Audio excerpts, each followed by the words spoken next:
everybody, welcome back for Chapter 10 of All About Sam. Chapter 10. It's Monday, Sam, Mrs. Krupnick said at breakfast. Show and tell day at nursery school. Are you going to take your blue ribbon from the pet show? Nope, Sam said, dragging a spoon through his oatmeal. He liked the way he could open up a ditch and then watch it fill gradually with milk. Sometimes he made drowning men out of raisins. Why not? Anastasia asked. Because, Sam explained impatiently, Nicky will be there with a dumb blue ribbon for most pets. And Adam will bring his first prize for cat with fattest tail. Everybody will be doing pet show stuff at show and tell today. Oh, his mother said, I hadn't thought of that, but you're absolutely right. What are you going to take, Anastasia asked. Secret, said Sam. But he was fibbing. It wasn't a secret at all. The truth was, Sam couldn't think of anything to take to school for show and tell. He had this problem almost every single Monday morning. Sam was good at a lot of stuff. He could count higher and recognize more words than any other kid at nursery school. He knew more songs than almost anybody. He even knew all the words to the songs on his father's Billie Holiday records. Sam especially liked the part that went, I get no kick from champagne, mere alcohol doesn't thrill me at all. He always sang that part very loud, even though his parents said, what will the neighbors think? And he was good at somersaults, and coloring, and building very tall castles out of blocks, and bashing the castles to the ground afterward. But he just wasn't any good at show and tell. Other kids were. A girl named Rosie had brought, one Monday, her new baby brother to show and tell. Of course, her mother had to come along, but Rosie got to hold the baby all by herself in front of the other kids. She got to tell the baby's name, Henry, and when Henry cried, she let all the other kids look into his mouth so they could see how he had no teeth. A kid named Kevin brought things back from a trip to Disney World and took up almost the whole show and tell time, wearing his Donald Duck hat and telling about the rides and stuff. Kevin had an official pilot wings that he got on the airplane. He had them pinned to his sweater, and he wouldn't let the other kids wear them, not even for 1 minute. Every Monday, Sam worried about what the other kids would bring to show and tell, and what he would bring. Nothing he had ever seemed to be very good. Today, after he finished his oatmeal, he went back up to his bedroom to look around. There were nothing but the same old stuff, same old toys, same old books, same old clothes. He didn't even have his pet worm anymore. He and Anastasia had decided that King of Worms probably liked living outdoors, underground, better than in a box in Sam's closet. Sam wandered down the hall into his parents' bedroom. Maybe they had something that would be interesting at show and tell. Sam, his mother called from downstairs. Do you have your jacket on? Your carpool will be here in a few minutes. Yes, Sam called back. I'm coming. He looked around. His father's pajamas were on the floor. Sam imagined himself standing in front of the circle of children at nursery school, holding up the big striped pajamas with a drawstring at the waist. These are my daddy's pajamas, he imagined himself saying. Nope, that was no good. Probably everybody's daddy had big striped pajamas. He looked around some more. On the table beside the bed was something that belonged to his father. Sam picked it up. Sam, his mother called from downstairs. Time to go. Your ride is here. Sam put his show and tell surprise into the pocket of his jacket. He headed for the stairs. Then he turned back, grabbed something else that was on the table, and put that into the other pocket. He ran downstairs, kissed his mother goodbye, and headed off to the waiting station wagon. It was circle time. Skipper had pasted a fat, smiling yellow sun on the calendar's Monday, and Mrs. Bennet had played You Are My Sunshine on the piano while all the children sang. All together, they stood in the circle and said the Pledge Allegiance.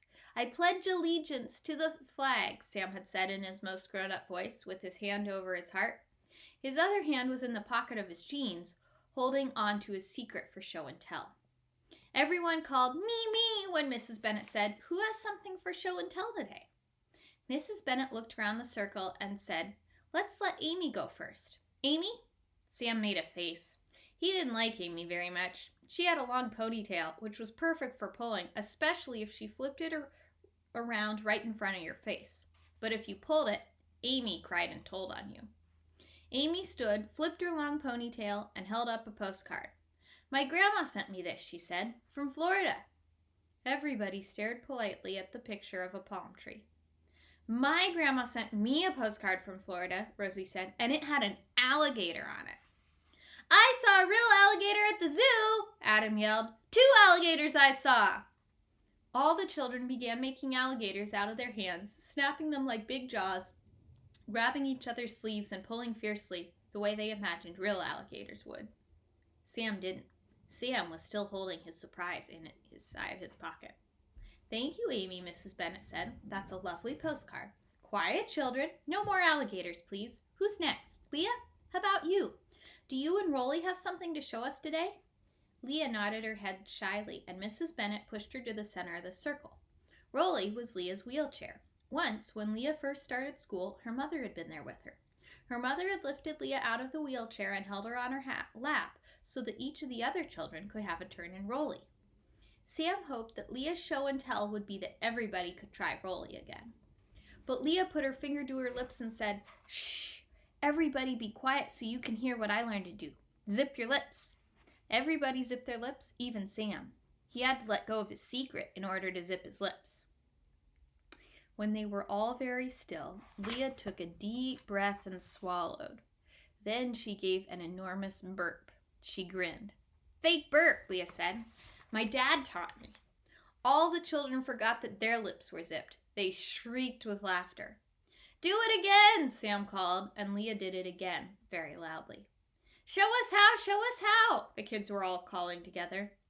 So Leah sat up very straight in her wheelchair and gave burping lessons. Fake burping wasn't easy. Skipper finally managed a pretty good one, but most of the children simply giggled and sputtered, and Nikki got the hiccups. Mrs. Bennet was the most successful at it. She did a huge, loud fake burp on her second try, and everybody clapped. "Okay," Mrs. Bennet said, laughing. "Time for just one more person before we go out to the playground." She looked around the circle. "Sam," she announced, "your turn." Sam stood up. He knew his was better than the palm tree postcard, but fake burps, well, it would be tough to be more interesting than fake burps. He took his father's pipe out of his pocket and put the stem of it into his mouth.